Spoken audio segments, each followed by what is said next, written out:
La patria está lista para cumplir su primer bicentenario. Y eso hay que festejarlo. No se cumplen 200 años todos los días. Ni todos los años traen tan buenas noticias como las que trajo 2006. En 2006, el señor Fox desaparecía de la escena. El PRI andaba de cabeza.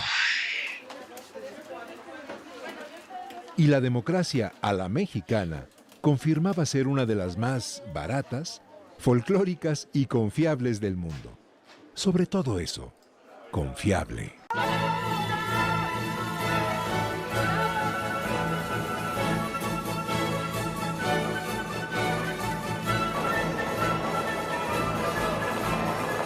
¡Queremos votar! ¡Queremos votar! ¡Queremos votar! ¡Queremos votar! Hemos ganado. Ganamos la presidencia de la República. El candidato que obtuvo el mayor porcentaje de la votación presidencial es Felipe Calderón Hinojosa.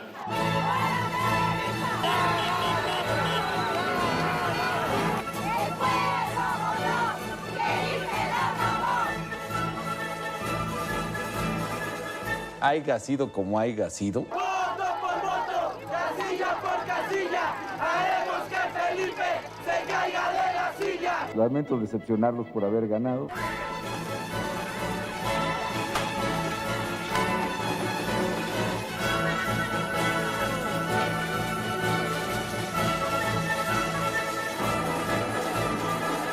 Haiga sido como haiga sido.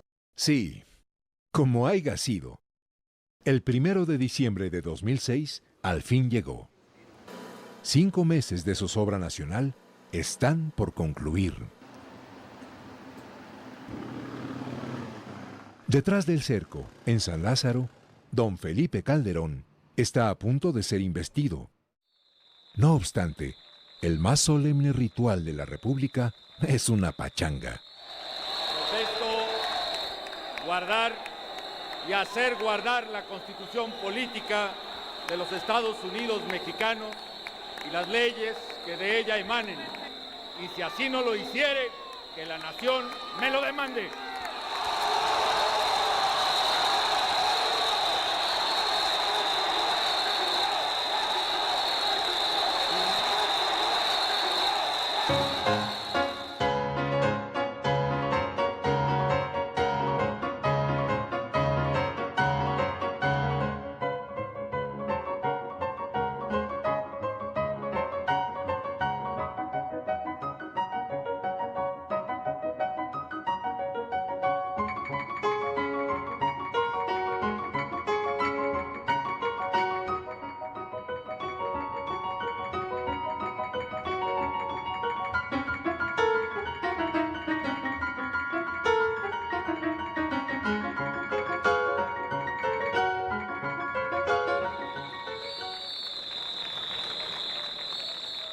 Calderón, que había entrado por la puerta de atrás, por esa misma sale.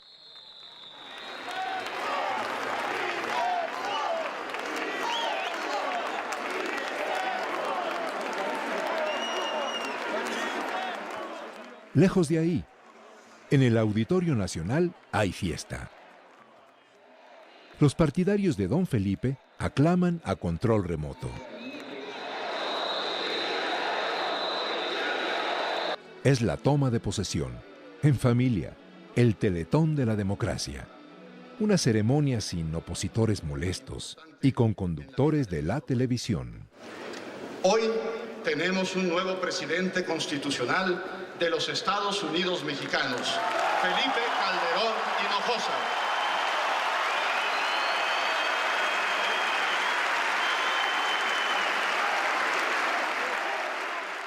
Soy Víctor Gordoa, consultor en imagen pública, y tengo el honor de que me acompañe la distinguida periodista Fernanda Familiar. Y ahora, doña Fernanda Familiar nos va a explicar qué es México. México es más grande que los empujones entre una bola de legisladores.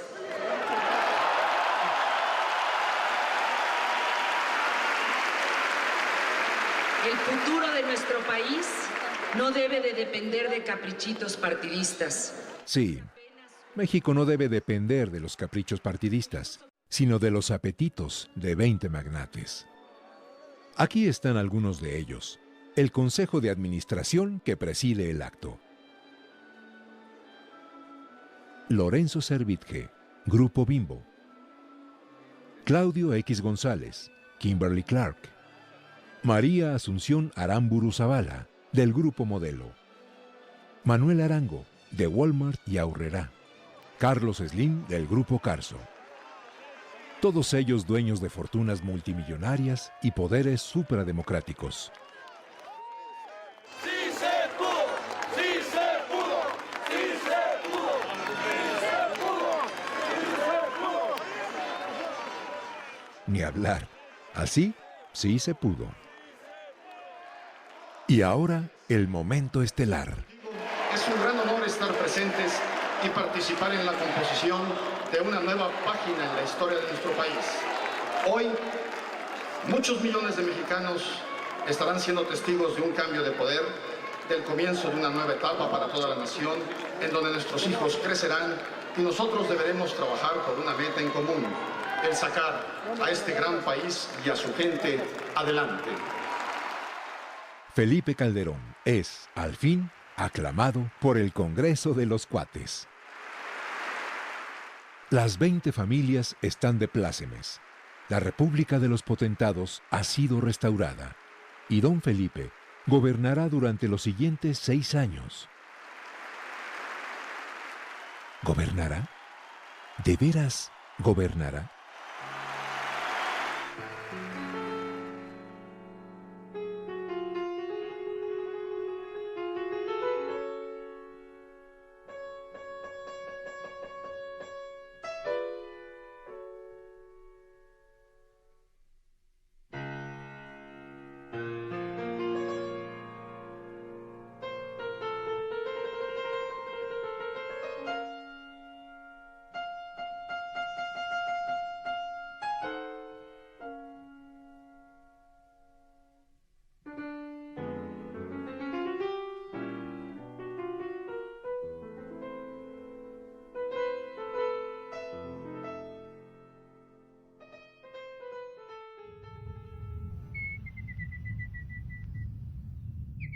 Los Pinos, 21 de septiembre de 2006.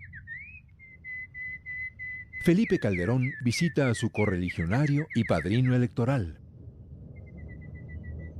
2 mandatarios, 2 historias.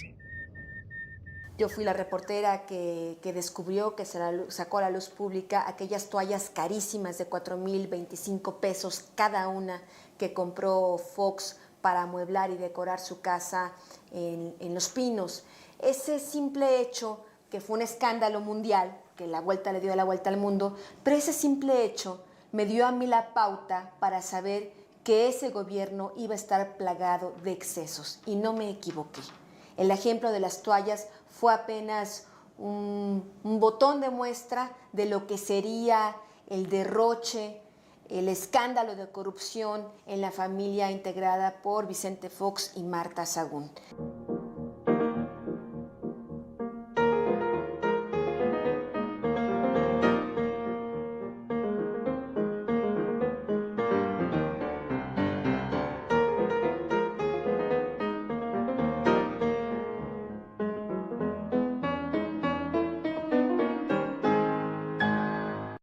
De las toallas, del vestuario de Marta, pasamos a complicidades mucho más graves, como el hecho de todos estos recursos de origen inexplicable que Vicente Fox empezó a utilizar para construir su rancho nuevo en La Estancia, un rancho que cuando yo lo publiqué en el año 2005 en el libro de La familia presidencial, la gente me decía que estaba loca, que cómo era posible que el presidente iba a poder esconder un rancho de tantas hectáreas, ¿no?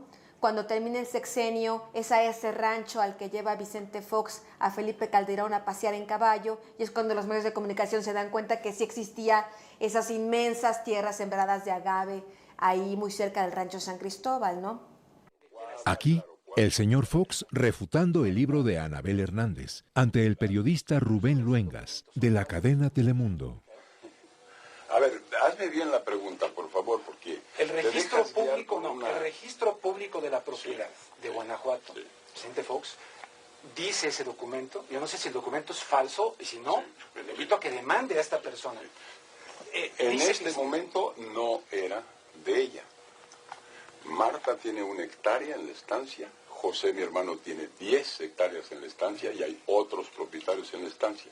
Lo que te reto a ti es no andar enseñando mentiras. No, yo no sé si son mentiras, por eso se las pregunto a usted. Lo que te reto a ti es averiguar. Empecé a investigar a esta empresa naviera Oceanografía a partir de la revelación que nos hizo en una reunión que tuvimos Miguel Vadillo y yo con el director de Petróleos Mexicanos, Luis Ramírez Corzo, y él revela que los hijos de Marta Sahagún están operando, están gestionando contratos para ciertas empresas, una de ellas la naviera Oceanografía. Empiezo a hacer las investigaciones y me encuentro con una red de funcionarios de alto nivel, incluida la Presidencia de la República, que actúan coludidos con ciertos empresarios para que obtengan contratos millonarios, de los cuales hay una participación económica para funcionarios y empresarios que operan estos contratos.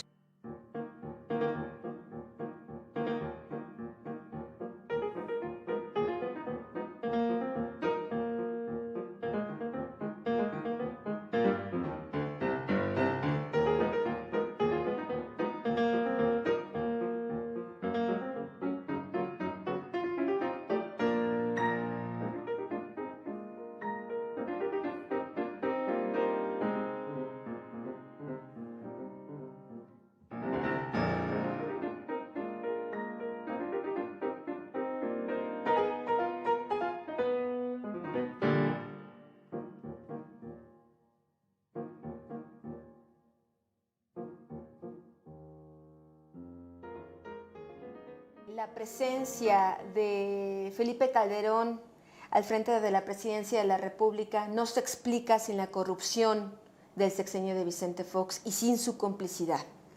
Si bien es cierto, Felipe Calderón nunca fue el candidato de Fox, su candidato de Fox y de Marta Sahagún era Santiago Krill, dado que Felipe Calderón ganó con una serie de irregularidades, de compra de votos, de acarreo de personas, etcétera, etcétera, la candidatura interna del PAN, a Vicente Fox y a Marta Sahagún no les queda más de otra más que adoptarlo como su candidato y de poner a su servicio todos los instrumentos del Estado para poder ganar entre comillas, por supuesto, esa elección presidencial. Ese es el origen de Felipe Calderón.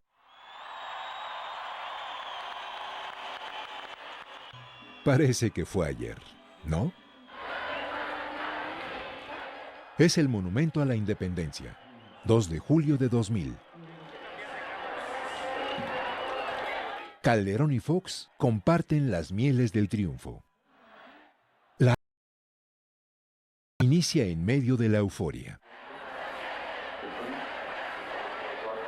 Sin embargo, 8 años después, estos entusiastas descubrirán que habían votado por un perturbado. El Vaticano informará en noviembre de 2008 que Vicente Fox padece severos trastornos de personalidad. El diagnóstico del expresidente de cara a su boda religiosa revela 2 padecimientos: narcisismo e histrionismo. Hola Ana Cristina, hola Paulina, Vicente y Rodrigo.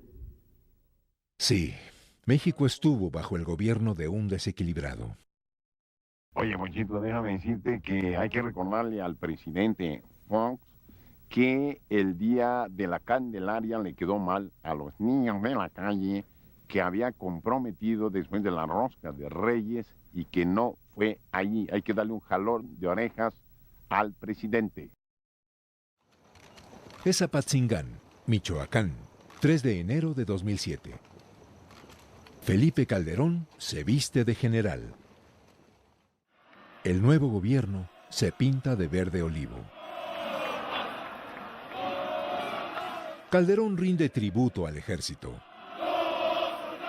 Le encomienda el combate al crimen organizado y protegerlo de los seguidores de López Obrador.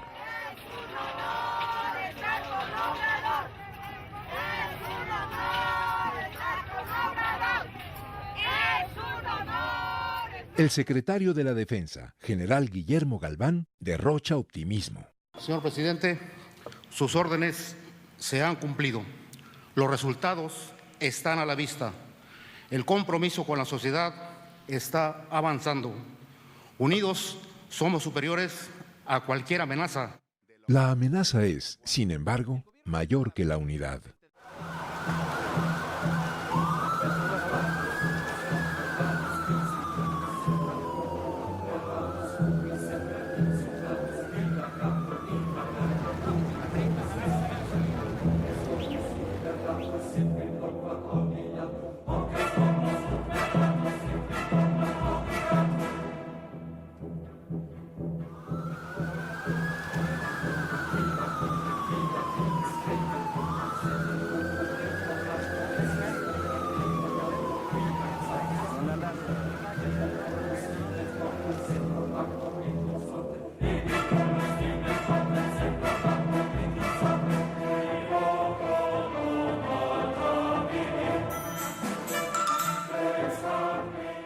Yo pienso que la guerra, como la llama el gobierno, y así la llamó desde diciembre de 2006, poniéndose la casaca militar, el propio presidente Felipe Calderón, por el síndrome de ilegitimidad que traía por las elecciones, se arropó en el ejército como diciendo yo sí voy a mandar, ahora sí va a haber alguien que haga las cosas en este país y vamos a hacer la guerra al crimen organizado y al narcotráfico. Pero es una guerra más que fallida. Es una guerra perdida. Yo lo he venido diciendo no de ahora, yo tuve la oportunidad de hacer trabajos hace 20 años, desde hace 20 años en Colombia, en países donde estaban las bandas del narcotráfico muy arraigadas. Y entonces yo lo he venido diciendo desde hace mucho tiempo que toda guerra contra el narcotráfico de esta manera tiende al fracaso total, ¿no? Porque la estrategia está totalmente equivocada. No es una confrontación en las calles, no es una guerra de posiciones con un enemigo que se mueve. Y lo único que se hace es molestar a la ciudadanía, es violar derechos humanos porque los retenes, los cateos, los levantones, la desaparición de personas. En estos días estoy leyendo que solo en Ciudad Juárez hay 132 denuncias, en Chihuahua, en todo Chihuahua, 132 denuncias de desapariciones forzadas. Hoy fueron presentados 3 presuntos plagiarios que operaban aquí en la capital del país. La Secretaría de la Defensa Nacional informó que arribaron a Morelia la totalidad de militares previstos para el reforzamiento de la Operación Conjunta Michoacán, con 2.500 soldados. La Secretaría de Seguridad Pública Federal capturó a 4 integrantes de la organización criminal de la familia michoacana. Es una guerra incivil en el sentido de que no hay reglas claras. Hay 14,000 ejecutados, hay desaparecidos, que ahora se les llama levantones, pero son desaparecidos, son los desaparecidos políticos de la guerra contra el narcotráfico. Y las televisoras han prácticamente cedido el tiempo a cambio de jugosos contratos para darle un seguimiento prácticamente propagandístico y acrítico a esta especie de euforia bélica con la cual el gobierno de Calderón quiso legitimarse.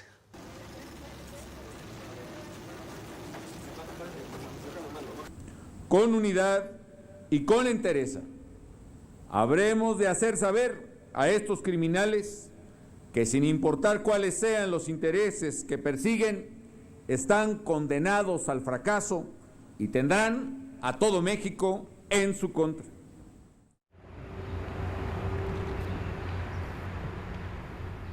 Es el 6 de noviembre de 2008. Campo Marte, Ciudad de México. Un sepelio con honores de Estado.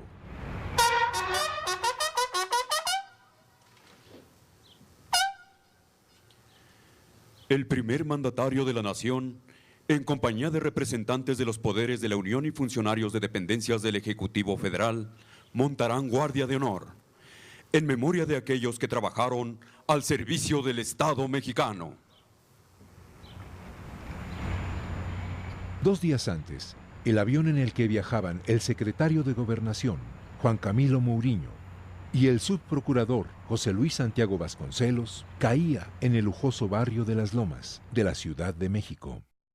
Hemos estado en condiciones en Noticieros Televisa de confirmar que a bordo iba el secretario de Gobernación y el ex subprocurador José Luis Santiago Vasconcelos, y de acuerdo a información que de primera mano nos daba el jefe de gobierno capitalino, Marcelo Ebrard, que se trasladó inmediatamente al lugar donde ocurrió el accidente, no hay sobrevivientes. Por supuesto que hay un buen porcentaje de posibilidades de que haya sido un atentado, pero ¿cómo lo vas a confirmar? Si esto fue así, estamos hablando de una venganza en las más altas esferas del poder. La muerte del secretario de Gobernación aumenta el clima de zozobra. El gobierno descarta un atentado, se enreda en versiones contradictorias y pierde credibilidad. Lo que yo investigué y llegué hasta el final fue a los documentos, a la bitácora de composturas del avión, por un lado, y por otro lado, al hecho de que fue una compra corrupta. Se lanza una convocatoria para comprar un avión usado. Sí, es casi de chiste, ¿no? Tú no puedes lanzar una convocatoria para comprar un jet usado, ¿no? De medio cachete, ¿no? Faltó que dijeran la convocatoria. ¿Por qué? Porque ya desde que lanzaron la convocatoria sabían cuál iban a comprar y dónde estaba y qué matrícula tenía. Es un taxi aéreo que estaba en Suiza. La muerte del secretario de Gobernación desvanece el escándalo que lo agobiaba. La publicación de decenas de contratos de Pemex firmados por él mismo en beneficio de empresas de su propia familia.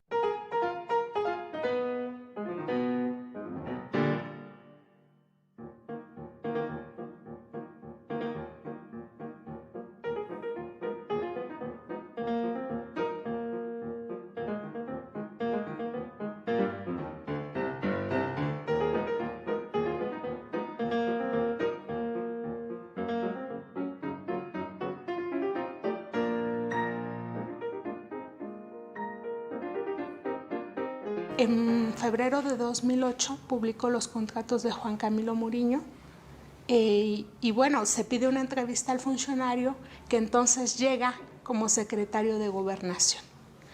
El secretario Mourinho tiene los documentos, manda a pedir los documentos para ver si era verdad que ya los tenía y finalmente decide no conceder la entrevista.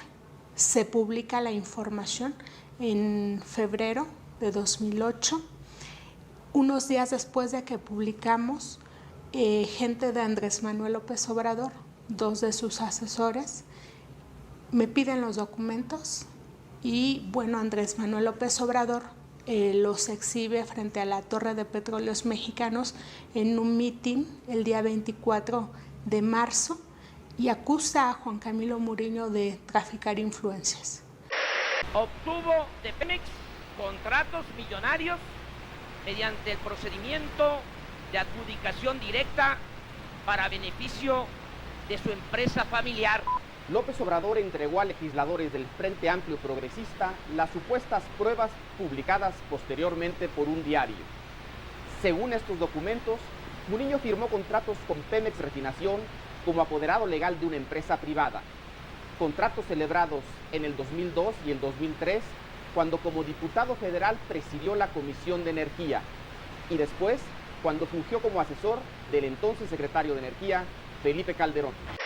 Ya había pesquisas de Juan Camilo Mourinho en esta participación junto con Felipe Calderón como secretario de Energía y junto con César Nava Vázquez, que se desempeñó después de ser abogado de Petróleos Mexicanos como jurídico en la Secretaría de Energía.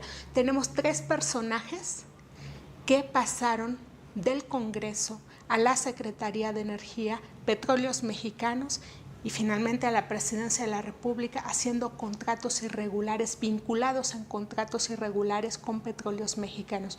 Incluso por ahí una de las líneas de investigación que publiqué es que parte del dinero de la campaña de Felipe Calderón salió de estos contratos de transporte de hidrocarburos que obtuvo la familia Mourinho, la familia del senador Juan Buenotorio, un hermano de Vicente Fox, transportista también, y otra serie de de empresarios. En los últimos días se han hecho una serie de acusaciones en mi contra que, como he dicho, carecen de sustento. Lo infundado de los hechos que se me atribuyen amerita también su total esclarecimiento. Por ese motivo decidí desde el primer momento señalar públicamente mi rechazo a estas acusaciones y exhorté a quienes me acusan a presentar sus denuncias ante las autoridades competentes. Los abusos de Mourinho serán consentidos por la justicia federal. Otra lección de moral al estilo del PAN. Me parece que incluso hay más voracidad en los negocios que se han hecho en las administraciones panistas, porque parecía ese afán de hacer negocios muy lucrativos y el saqueo inmediato, ¿no? Y esto se ha tratado de legalizar desde la Cámara de Diputados, por ejemplo.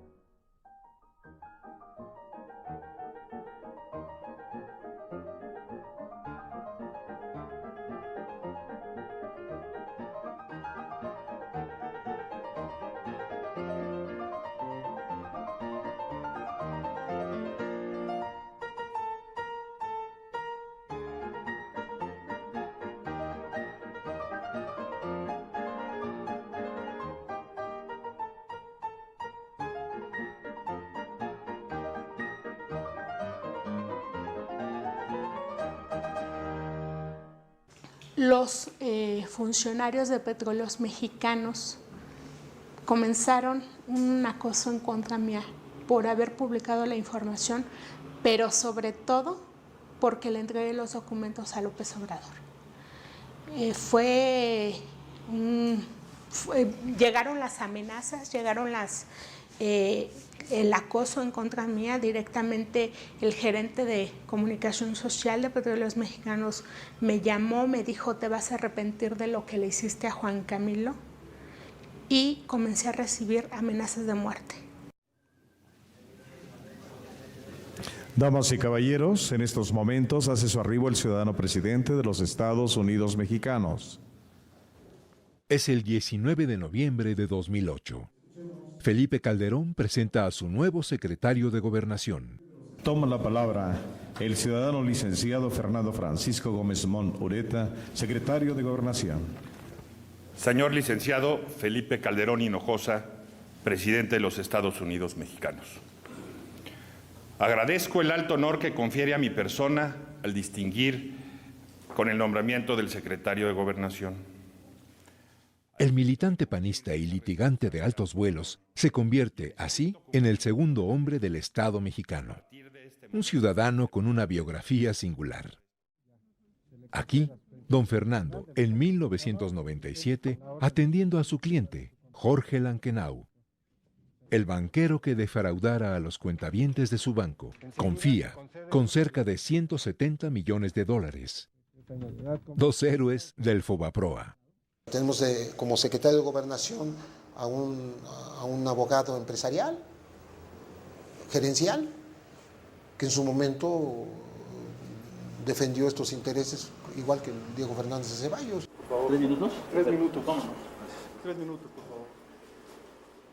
Es el 10 de julio de 1997. En el ataúd, se supone, está el cadáver de Amado Carrillo, el narcotraficante apodado El Señor de los Cielos.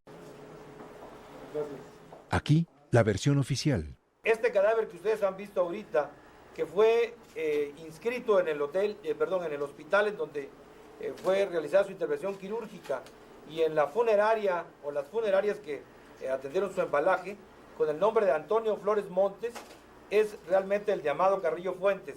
La finalidad de las diligencias es esa. El episodio, aún avalado por el gobierno estadounidense, despierta sospechas. Años después, el entonces fiscal antidrogas, Mariano Herrán Salvati, será detenido acusado de peculado.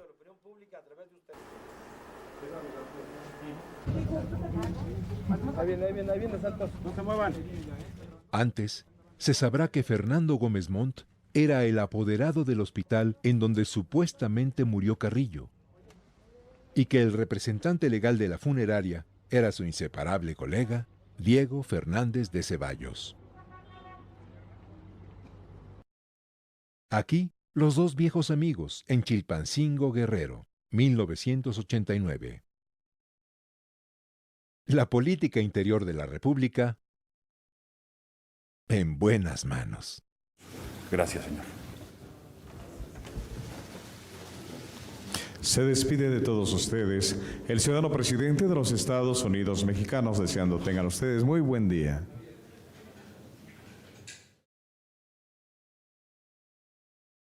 En febrero de 2007, un soldado raso del ejército mexicano percibía un salario de 4,000 pesos mensuales. Un coronel ganaba cerca de 40,000 pesos. El mercado del crimen organizado paga salarios mucho más altos, especialmente a quienes cuentan con adiestramiento militar. En los últimos 8 años, 150,000 elementos de las Fuerzas Armadas desertaron, muchos de ellos para dedicarse al narcotráfico, el secuestro y el tráfico de personas.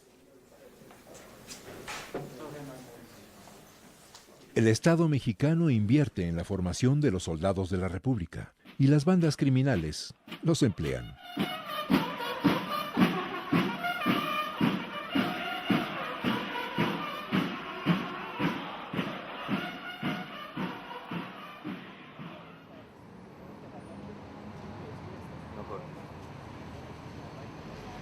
Es el 20 de mayo de 2009. Las cámaras de seguridad del penal de Cieneguillas, Zacatecas, registran la liberación de 53 reclusos. El operativo, por cuenta de un comando integrado por elementos de la Agencia Federal de Investigaciones, AFI, y de la Policía Federal Preventiva. No obstante, se trataba de delincuentes disfrazados. Los uniformes eran falsos. La fuga, verdadera.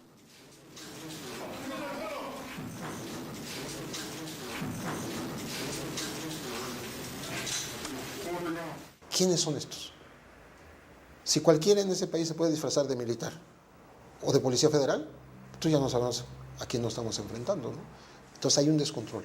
O sea, se le fue al gobierno, se le fueron las riendas de la mano. El poder corruptor, por los enormes recursos económicos que genera el tráfico de drogas, ha penetrado todas las estructuras policiales, ¿no?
...21 de agosto de 2008. Se otorga la palabra al señor Alejandro Martí. Señores miembros de los poderes ejecutivo, legislativo, judicial, señor jefe de gobierno, representantes de los poderes políticos, miembros de la sociedad civil. El empresario Alejandro Martí, padre de un adolescente asesinado por sus plagiarios, habla en el marco de la reunión del Consejo Nacional de Seguridad. El dolor y la muerte de mi hijo me ha dado el honor hoy de poderme expresar ante ustedes en nombre de todos aquellos que han sufrido una pena como yo, en nombre de todos aquellos mexicanos, padres y madres y familias y Fernandos, que existen miles en este país que no han tenido un foro como este.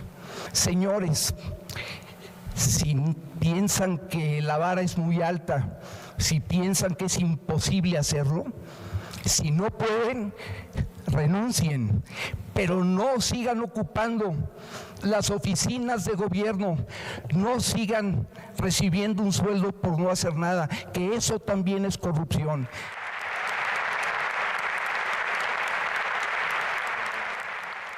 Por supuesto, ninguno de los aludidos pensó en renunciar. En cambio, todos se muestran conmovidos.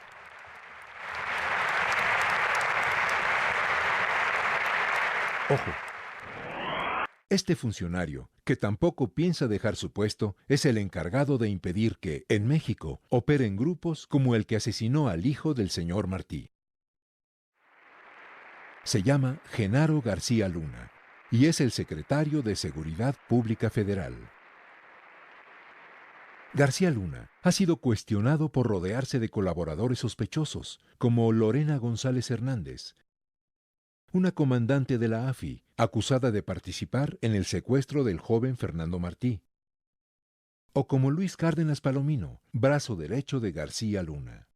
Es un hombre con una presencia agradable y es un hombre muy mediático, ¿no? Es un hombre que sabe presentarse ante los medios de comunicación. Ese es un rostro de Cárdenas Palomino, el hombre que detiene a bandas de secuestradores, el hombre que detiene a homicidas, pero Cárdenas Palomino tiene un pasado, y ese pasado es que a los 18 años fue cómplice de un triple homicidio perpetrado en la colonia Buenavista de la Ciudad de México. Entonces su policía trabajaba en la Policía Judicial del Distrito Federal y gracias a ese tráfico de influencias, Cárdenas Palomino nunca pisó la cárcel. Yo tuve acceso, tengo en mi poder su testimonio firmado con su puño y letra reconociendo que él presenció, que él iba junto con otros 2 amigos en un taxi por la colonia Buenavista. Ellos sabían de antemano que no tenían dinero para pagarle. Cuando se bajan del taxi y no le quieren pagar, el taxista reclama el pago, su amigo saca una pistola y enfrente de sus narices le dispara al taxista. Uno podría pensar, bueno, pobrecito, ¿qué podía hacer si su amigo estaba armado, verdad? Pero en vez de ir inmediatamente a las autoridades a denunciar el homicidio, lo que hizo fue irse a beber champaña y a buscar algunas prostitutas para celebrar el evento de la tarde. Es el 9 de diciembre de 2005.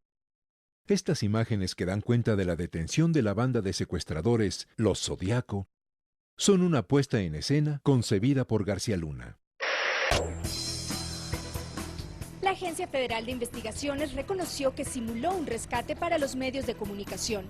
Específicamente afirmaron en el caso de los presuntos secuestradores de la banda Los Zodiaco. En la operación para rescatar a las víctimas no había prensa. Ya se explicó esto, se explicó en una entrevista. A petición de ustedes, nos pidió que mostráramos cómo fue el ingreso a la casa de seguridad. El combate a la delincuencia como reality show y una carta reveladora.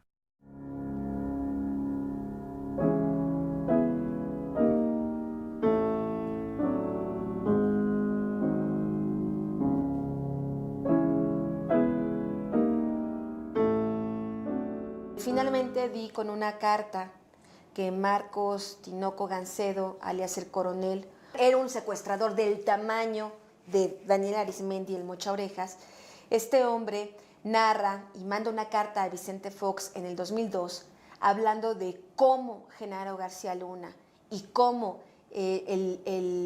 uno de sus policías más cercanos, el Pliego Fuentes, lo habían estado protegiendo, cobrando dinero a cambio de protección y cómo finalmente lo habían entregado a las autoridades ya cuando no les era de utilidad. El problema es que el tiempo le da tristemente la razón a Tinoco Gancedo, porque justamente Pliego Fuentes se va como policía como encargado de la Policía Judicial al estado de Morelos y es capturado con las manos en la masa, protegiendo a narcotraficantes y protegiendo a secuestradores. 6 fracciones parlamentarias han pedido la renuncia de Genaro García Luna. Por vergüenza, por dignidad, por respeto a los millones de mexicanos que representamos, sírvase renunciar.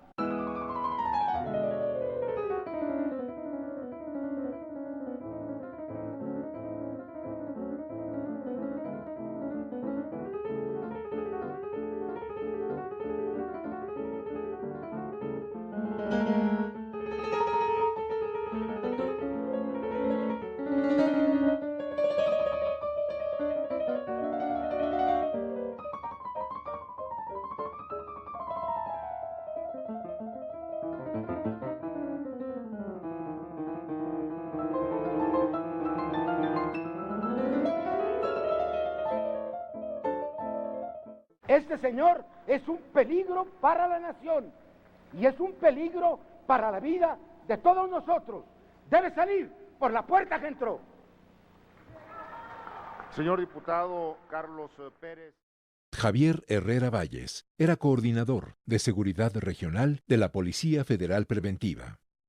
El comandante Javier Herrera Valles era un operador de órdenes superiores, de tomar cientos de policías federales y llevarlos estado por estado y organizar lo que te decía, la persecución a la delincuencia, pero a ciegas, ¿no? Como con un pañuelo en los ojos, ¿no? No por él, sino porque así es como se organizaba, de la noche a la mañana. Él lo cuenta en una carta, específicamente a Guerrero. Le hablan en la noche del 14 de enero para que el 15 se vaya, con 200, 300 hombres, pero sin ninguna preparación. Nada de inteligencia previa. Él denuncia la falsedad de todos estos operativos que no sirven para nada y denuncia a Genaro García Luna y a otros comandantes. Los mandaban, por ejemplo, me platicaba Javier Herrera Valles, que en Acapulco, una plaza muy caliente, una plaza donde se sabe que opera el Chapo Guzmán, los Zetas, el cártel de los Beltrán Leiva, en vez de mandarlos realmente a los puntos álgidos de narcomenudeo, a estar interceptando vehículos extraños en las carreteras, los mandaban a cuidar el malecón, donde no circulan los narcotraficantes, sino los turistas, por poner un ejemplo en qué consiste esta simulación. Javier Herrera Valles, por desgracia, pagó muy cara su osadía de no solo decir esto a los medios de comunicación, sino que habría que decir que antes de recurrir a los medios de comunicación, él se le informó puntualmente al presidente, le entregó toda la documentación suficiente para que el presidente se formara un criterio y se diera cuenta que García Luna lo estaba engañando, no estaba haciendo bien las cosas. Herrera Valles es arraigado el 17 de noviembre de 2008. Tengo información que esto es ordenado por el ingeniero Genaro García Luna y el que orquestó todo esto es Luis Cárdenas Palomino y dos altos funcionarios de la PGR. Eso en su oportunidad lo vamos a demostrar. Y quien pagó los platos rotos, pues irónicamente no, el despedido, el perseguido, no fue Genaro García Luna, fue este comisario Javier Herrera Valles, que hoy está en el penal de máxima seguridad de Nayarit, acusado falsamente de narcotráfico. 6 días después de su detención, Herrera Valles fue señalado como colaborador de una banda de narcotraficantes. No obstante, en enero de 2009, el testigo protegido que lo había denunciado, Víctor Hugo Martínez Rocha, se retractaba.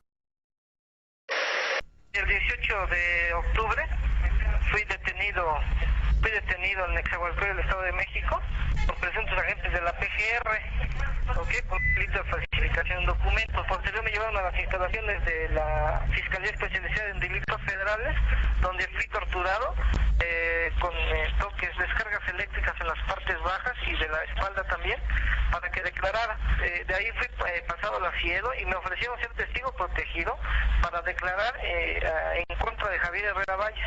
Ahora sé que es excomisario de la Policía Federal y me ofrecieron casa, cambio de identidad, dinero en efectivo.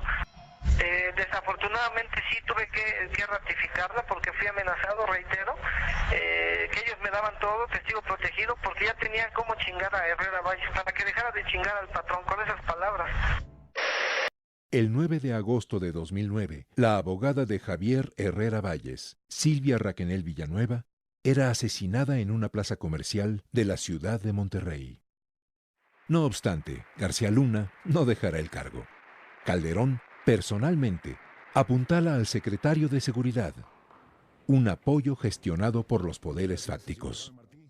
En la época de transición, un grupo de generales se reunió con Juan Camilo Muriño para señalarle que no era posible, no debía ser que García Luna fuera incluido en el gabinete de Felipe Calderón, porque había serias sospechas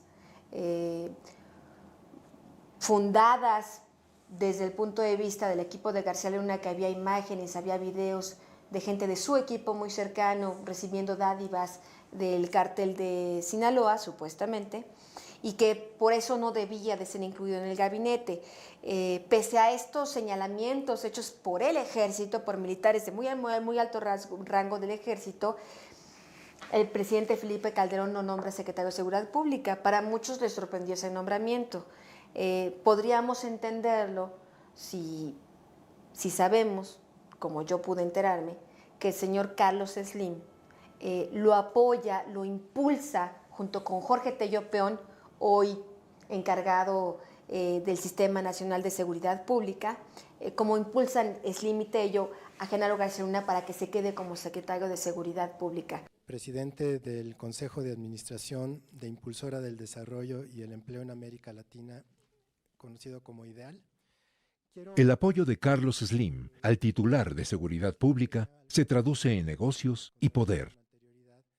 La dependencia ha otorgado importantes contratos al magnate. El más importante de ellos, llamado Plataforma México, tuvo un pago inicial de 5,000 millones de pesos. El proyecto, una base de datos con información estratégica en materia de inteligencia y seguridad, conectará a todas las policías del país. No pensaría cuál es la relación entre Slim y García Luna, y para eso habría que entender que el hombre que le maneja la inteligencia a Grupo Carso, al grupo empresarial de Carlos Slim, es Wilfrido Robledo, el exdirector, el excomisionado de la PFP en los últimos años del sexenio de Ernesto Zedillo, un hombre muy cuestionado. El evento que lo saca de la función pública es lo ocurrido en San Salvador Atenco, todas estas violaciones a derechos humanos, este exceso de fuerza, porque en aquel entonces Wilfrido Robledo era el responsable de la policía del Estado de México. Este hombre es mentor de García Luna. La trayectoria profesional de García Luna no podría entenderse sin la existencia de Wilfrido Robledo y cómo lo fue protegiendo y solapando y lo fue ayudando a crecer. El Estado construye su aparato de inteligencia y los multimillonarios se lo apropian.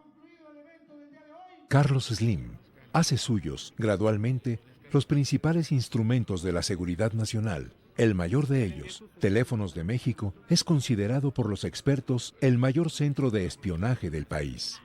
Ahí es donde se hacen las llamadas, ¿ya vieron? ¿Y esto qué es? Por aquí pasan las ideas y los sentimientos de más de 100 millones de mexicanos. Sí, las ideas, los sentimientos, la información confidencial y los secretos de más de 100 millones de mexicanos al alcance del almirante Robledo. ¡Háblenle!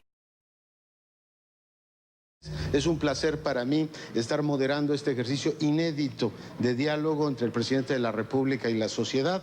Es una forma moderna, creativa, directa de rendir cuentas. El analista político Leonardo Curcio se estrena como comparsa del poder, en un programa de televisión predecible. Unos hacen como que preguntan y otro hace como que responde. Cuando le preguntamos a un policía, ¿usted está implicado con los criminales o no? Ah, vaya, menos mal. Pero además de ofrecer explicaciones como esta, don Felipe cuenta al auditorio cómo recluta nuevos agentes y cómo hace temblar las estructuras del enemigo. Estamos llamando a muchachos jóvenes, universitarios, a que se incorporen a la Policía Federal. Gente con ilusión, gente que quiere trabajar por México. Vente aquí a darle sentido a tu vida, vente aquí a trabajar por tu comunidad. Y se vienen los chavos y los entrenamos, les damos armamento, les damos tecnología. Algunos les han pegado muy fuerte, sí. Nos han matado varios porque saben los criminales que les estamos pegando muy fuerte en sus estructuras. El señor Calderón considera que su gobierno le está pegando fuerte al delito organizado. Será. Yo no entiendo este triunfalismo que quieren presentar porque dicen que detienen y detienen a los cabecillas.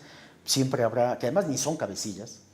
Los verdaderos líderes que controlan esto no son los narcotraficantes en sí mismos, sino son los personajes del sistema financiero, que es donde se lava todo el dinero producto del tráfico de drogas. Y el tráfico de drogas existe porque hay dinero, buscan dinero, y el dinero y los dólares están dentro de todo el sistema financiero mexicano. Todos los días, los mexicanos se enteran de la detención de peligrosos secuestradores y narcotraficantes. Los detenidos se multiplican, la violencia no cesa. No obstante, los señalamientos que apuntan hacia la cúpula del narcopoder se abren paso. 13 de mayo de 2009. La periodista Carmen Aristegui difunde una entrevista realizada a Miguel de la Madrid. ¿Cómo puede un presidente robarse la mitad de la partida secreta? Pues porque es secreta. ¿Y si lo hizo Salinas? Sí. ¿El propio Salinas? ¿A través de sus hermanos? Es posible. ¿Cómo puede hacerlo? O sea, en términos prácticos, ¿cómo se usa la partida secreta? ¿Cómo está en el escritorio de un presidente y cómo un presidente como Salinas se puede robar la mitad de la partida secreta? ¿Hacen cheques? No sé. Sí. ¿Y por qué no había justificación de lo que se lograba en esa partida? Por eso se llamaba secreta. ¿De ahí la fortuna de Carlos Salinas? Es posible, sí. Es posible. Sí. ¿De otros ámbitos de las licitaciones, por ejemplo, también tomó su tajada? Yo creo que sí. Sobre todo Raúl. Sobre todo Raúl. ¿Qué del hermano es lo que más le disgusta? Porque veo que ese es el tema para usted. Negocios ilícitos. ¿Cuáles en particular? ¿Cuál de todos? Conseguía contratos en el gobierno. Se comunicaba con los narcotraficantes. ¿Se comunicaba? Sí. ¿Con quién? ¿Con cuál de los narcotraficantes de México? No recuerdo exactamente, pero con los que le dieron el dinero para llevárselo a Suiza. ¿Los narcos se lo dieron? Sí. O sea, cárteles o algún cártel en particular le dio dinero que se llevó a Suiza. Sí. ¿Cuál de ese dinero? Porque acuérdese que había un grupo de empresarios que reconocieron una parte de ese dinero.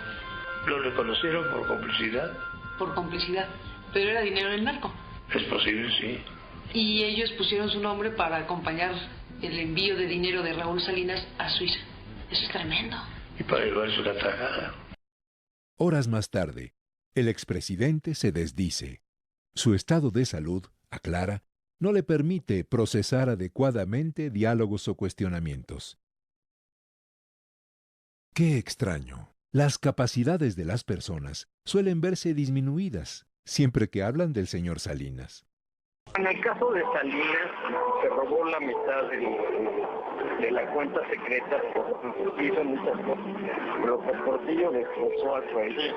Y Salinas al final también. Estas afirmaciones del entonces secretario de Comunicaciones y ex colaborador de Salinas, Luis Telles, fueron difundidas una mañana de febrero de 2009 y desmentidas de inmediato. Lo que aparece en la cinta es lo que dije a un grupo de amigos en el marco de una comida casual y lo dije de manera indebida, ya de sustento alguno. Finalmente, nunca tuve ni he tenido evidencia alguna sobre acciones ilícitas del expresidente Carlos Salinas de Gortari. Por lo visto, el señor Telles tampoco puede procesar adecuadamente los diálogos, lo que no le impide ser presidente de la Bolsa Mexicana de Valores.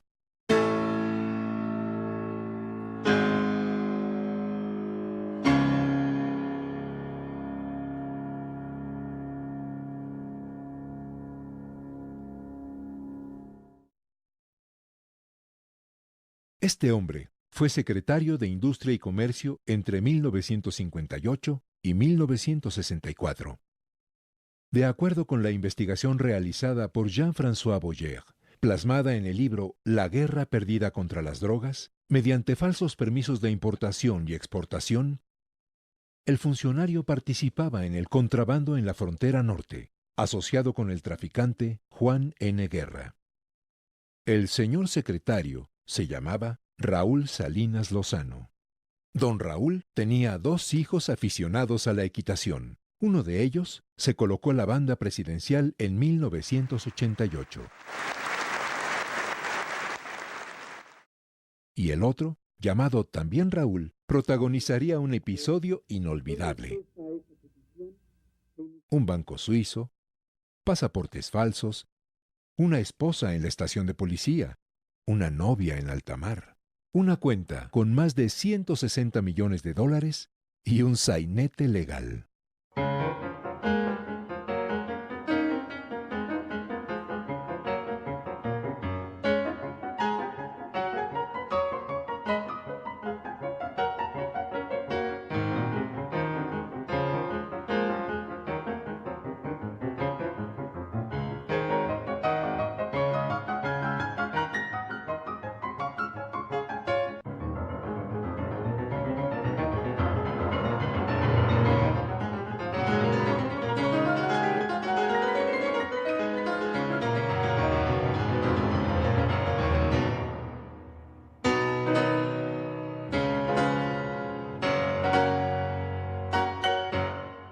Raúl está en la cárcel, acusado, entre otras cosas, de lavado de dinero. Su hermano, el expresidente, ha escrito un libro e intenta mejorar su rating. Es el 7 de octubre de 2000. Mire, Joaquín, el comportamiento de mi hermano me ha causado un gran daño a mí en lo personal y un gran pesar. También, como usted ha dicho, lastimó la imagen de mi gobierno, pero sobre todo, ese comportamiento de mi hermano lastimó a muchos mexicanos.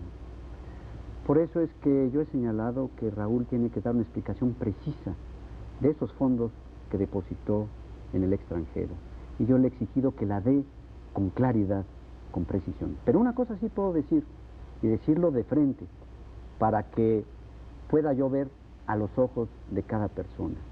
Ninguna decisión que yo tomé como presidente de la República o ninguno de mis colaboradores tiene nada que ver con los fondos que están depositados en el extranjero en las cuentas de mi hermano. Licenciado, pero... Un momentito. Estos fondos ya han surgido varios empresarios que han señalado cómo los aportaron. Por eso es que yo le he pedido a mi hermano que haga una explicación detallada de cómo constituyó ese fondo y por qué utilizó documentación falsa.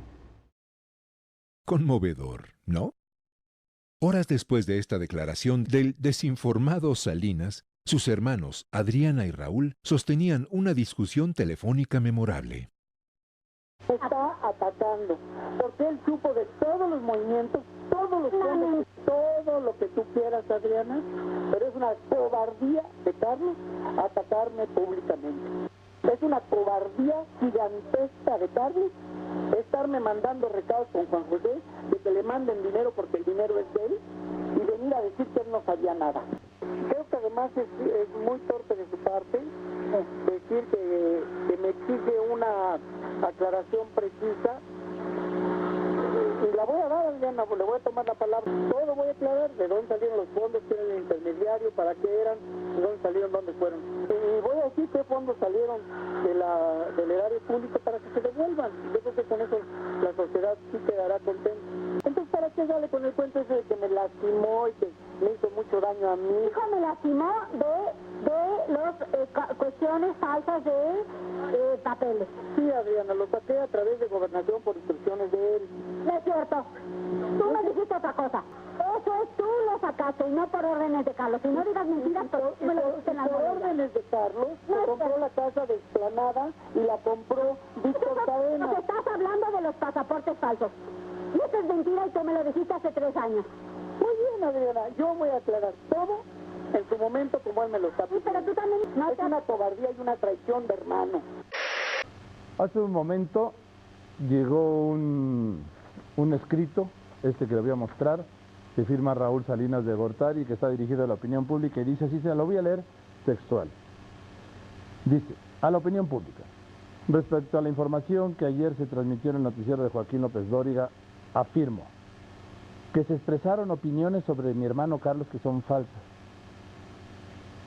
y que en mi proceso he acreditado, dice, el origen lícito del dinero, y también he reconocido que utilicé nombres falsos para que mi hermano no se enterara de mis actos. Firma Raúl Salinas de Gortari. Uno más que no procesa adecuadamente los diálogos. La investigación realizada por Bouyer da cuenta de que el 15 de septiembre de 1990, en el rancho Las Mendocinas, situado en el estado de Puebla y propiedad de Raúl Salinas, se celebró una fiesta con la presencia de los narcotraficantes Amado Carrillo, los hermanos Arellano y Juan García Ábrego. Junto a ellos, el anfitrión, el secretario particular de Carlos Salinas, Justo Ceja Martínez, el asesor de Salinas, José Córdoba Montoya, los priistas Emilio Gamboa Patrón y Manlio Fabio Beltrones, el policía Javier Coello Trejo, el secretario de Marina, Luis Carlos Ruano Angulo, y los generales Francisco Quirós Hermosillo y Arturo Acosta Chaparro. En abril de 2002, la justicia española señaló al banquero José Madariaga, de BBVA Bancomer, como probable responsable de lavado de dinero. En marzo de 2004, el gobierno del Distrito Federal aseguraba que el entonces senador Diego Fernández de Ceballos estaba ligado a narcotraficantes. Las pistas del narcopoder, la guerra perdida contra las drogas.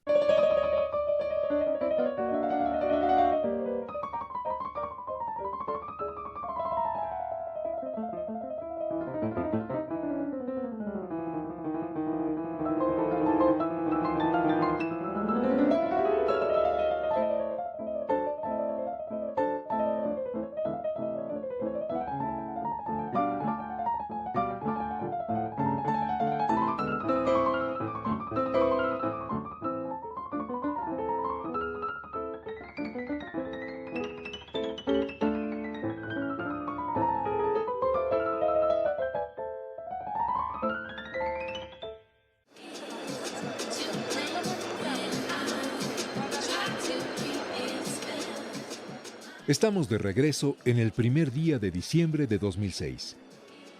En aquella reunión jubilosa, presidida por el señor Slim y por otros magnates. En aquel auditorio nacional pletórico, en el que hablaba un Felipe Calderón animoso. Encabezaré un gobierno decidido a encauzar a México en el mundo. En un mundo que compite, México debe competir y debe de ganar. Para ello quiero convocarlos a todos los mexicanos, en especial a los jóvenes, a que seamos capaces de crear las oportunidades de superación personal y al mismo tiempo a tener el coraje y el valor para hacer de nuestro México un país ganador que mira hacia adelante. El México de Calderón es, sin embargo, un ganador en categorías un poco distintas a las deseadas.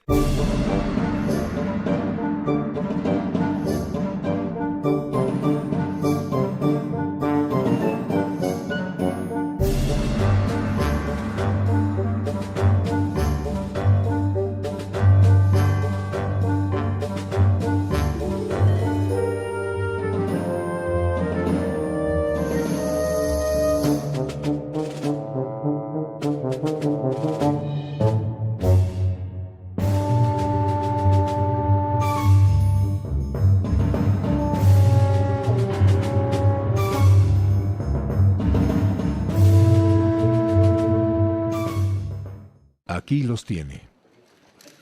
Tan satisfechos ellos. Es un gobierno que ya de por sí estaba casi ausente de la toma de decisiones en este país. O sea, que como que las cosas marchan ya por inercia. O sea, no se controla ni la economía, ni el empleo. Bueno, vamos, ni la extracción de petróleo y la venta de petróleo, pues se ordeñan los ductos, ¿no? No ha podido solucionar las grandes carencias sociales que hay en el país. Ha fallado en la seguridad nacional, está fallando en la parte económica. Vamos a la mitad del sexenio, ¿no? Y el país se deteriora cada día y lo más grave es que tengas una prensa que esté dudando de informar lo que está sucediendo. Porque entonces, ¿dónde queda el derecho del ciudadano a saber? Esto es lo que está en riesgo hoy en día. Porque se habla, todos los periodistas asesinados, los periodistas perseguidos, los que han debido salir del país, refugiarse en otros lados. Pero ¿quién está perdiendo en todo este asunto, en este país tan revuelto? ¿Quién pierde? ¿La sociedad? ¿Qué nos quiere decir la violencia? Creo que nos falta a los medios y a los periodistas y a los sociólogos y a los politólogos y a los políticos entender este lenguaje de violencia. Estamos asustados esperando levantamientos sociales cuando en el fondo ya los tenemos. En el exterior, y yo he hablado con expertos, nos dicen los mexicanos no quieren darse cuenta que viven en un sistema terrorista. O sea, lo peor ya llegó, no va a llegar, lo peor ya está aquí. Tenemos un gobierno inepto, desconcertado, apanicado, ¿no? Como que responde mucho a la personalidad del propio Felipe Calderón. Televisión, elecciones y una nueva promesa de la oratoria. La jornada electoral fue ejemplar. Transcurrió en paz y en un ambiente de civilidad. Es el doctor Leonardo Valdés, presidente del Instituto Federal Electoral. El 5 de julio de 2009. Felicito y agradezco a quienes acudieron a las urnas y con su voto decidieron quiénes serán nuestros representantes en la Cámara de Diputados a partir del próximo 1 de septiembre. Lo que el doctor Valdés intenta explicarle al auditorio es que está muy contento porque gana más de 200,000 pesos al mes, porque el gobernador del Estado de México lo pasea en su helicóptero y porque el PRI se enfila a la recuperación de la presidencia. A 3 años de iniciado, el gobierno de Felipe Calderón constata en las urnas la dimensión de su fracaso. La votación de Acción Nacional se derrumba. El PRD alcanza una votación ridícula. La izquierda domesticada naufraga. En este escenario, el Partido Revolucionario Institucional pesca en el río revuelto. El PRI gana elecciones en el país de la desmemoria. El regreso de los malos por conocidos y un precandidato aventajado. El fenómeno Peña Nieto tiene una explicación en función de la apuesta política que las empresas televisivas y en especial Televisa han hecho después de lo del 2006. Desde el 2005 ellos visualizaron que necesitaban ya no solamente un Congreso a modo para que protegiera sus intereses y no pasaran leyes que afectaran a la industria y al control monopólico que tienen, sino que necesitaban a un presidente a modo, una especie de presidente karaoke. Nos estamos moviendo. El amor. El amor. ¿Qué es salir con y qué es andar con? A ver, tú dime qué, Pues no qué es una y sé. qué es otra. Pues no, es que yo tengo esa misma duda como joven soltera. ¿Quieres saber si somos novios? Sí. Sí. Ok. Octubre de 2005. El semanario Proceso difundía un contrato entre el gobierno del Estado de México y la empresa Promo, propiedad de Alejandro Quintero, un ejecutivo de Televisa. Una estrategia integral que incluía asesorías y venta de espacios para la promoción y proyección de la imagen del político mexiquense. Un plan que arrancaba en 2005 y concluiría en 2012, con la llegada de Peña Nieto a la presidencia de la República. El costo durante el primer año, 742 millones de pesos. Hay toda una maquinaria política ya engarzada en torno a Enrique Peña Nieto como un producto, como una inversión política en donde la voz cantante la llevan las televisoras y la llevan los consultores que Televisa ha puesto ahí para que su candidato sea el viable para el 2012. Pero eso tiene que ver con negocio y con protección política y con un enorme dispendio y una enorme corrupción en función del dinero público. ¿Qué ha sido lo más difícil? Lo que no puedes cambiar, Lucero. Un niño que se te enferma de algo para lo que no hemos podido encontrar cura. Un desastre natural que te sorprende. Aquello que ni con toda la voluntad ni todo el trabajo puedes detener. ¿Y de qué se siente más satisfecho? De los compromisos que hemos podido cumplir.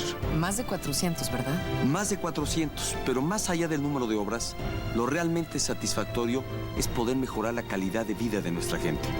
Las facultades metaconstitucionales que tenía el presidencialismo en el viejo régimen las han ido tomando los poderes fácticos. Y muchas de esas facultades, sobre todo las facultades que tenían que ver con la conducción política y con la sucesión, las tienen ahora las televisoras. Ellos ya tienen candidatos, ya tienen tapados, ya tienen telededazos, marcan la agenda informativa, marcan el ritmo de lo que se debe o no se debe debatir incluso. Esto es producto de una transición incompleta, de una transición que no creó un nuevo régimen, sino que está todavía incrustada en la crisis del régimen anterior. Entonces, lo que no se han dado cuenta los panistas que gobernaron desde Vicente Fox hasta Felipe Calderón, es que esos gobiernos están sirviendo para hacer la vía más corta del retorno del PRI al poder, y no solamente de cualquier PRI, sino del PRI de Carlos Salinas de Gortari. No es casual que, por ejemplo, las televisoras, y en especial Televisa, no haya vuelto a tocar a Carlos Salinas de Gortari desde la época de Zedillo.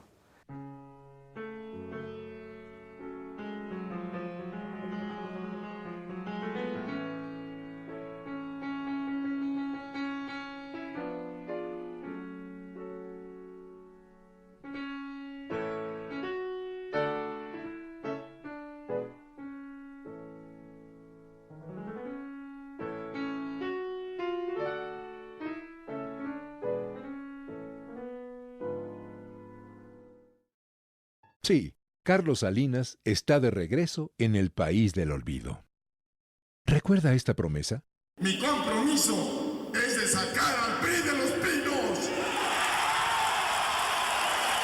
¿Sacar al PRI de los Pinos? ¿Qué va? Aquí los tiene. Priistas y panistas juntos y felices. Lo mejor de cada casa.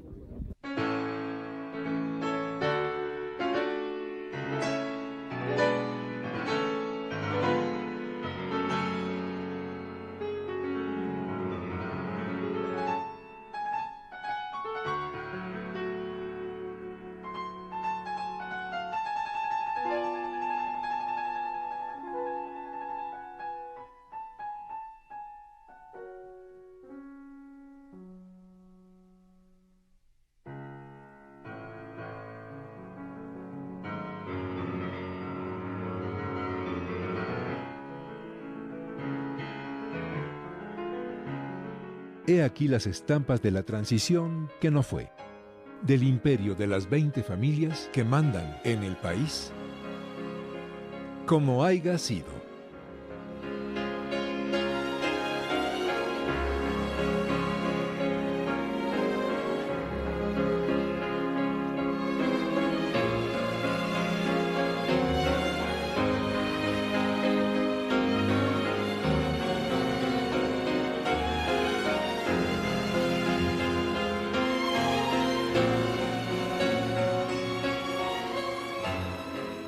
A 100 años de distancia, el México de 2009 es idéntico en los números y en el talante al que gobernara Porfirio Díaz.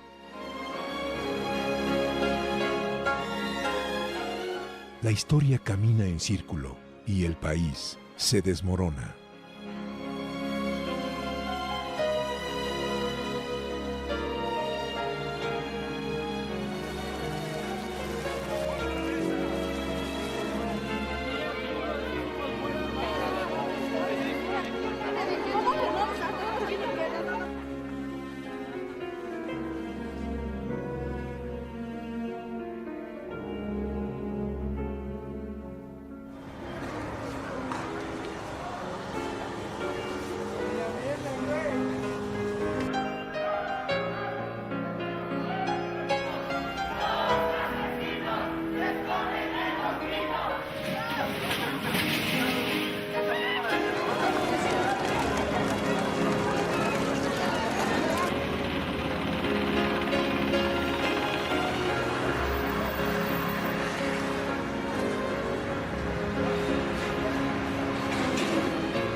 Sin embargo, podría ser que un día de estos, cualquier día, el principal protagonista de esta historia al fin despierte y tome su lugar.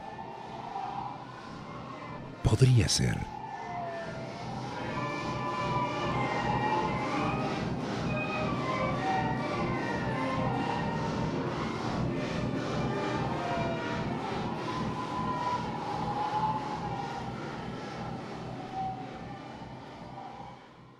Imagínate, con estos argumentos, con esta conducta de las autoridades, me parece que son las propias autoridades, valga la redundancia, las que están poniendo en riesgo el ejercicio profesional. Es lo que ahora se conoce como la judicialización de la libertad de expresión, ¿no? Ese es un agravio muy fuerte. Nosotros ya pasamos por todo este acoso y los allanamientos y las amenazas. Lo único que nos queda es que nos maten. Es lo único que les falta a estos funcionarios y a estos empresarios. Yo sí he pensado en qué harán cuando se les agoten las vías legales, cuando se les agoten las instancias, que no faltan muchas. Entonces, ¿qué van a hacer? ¿Van a meternos un tiro?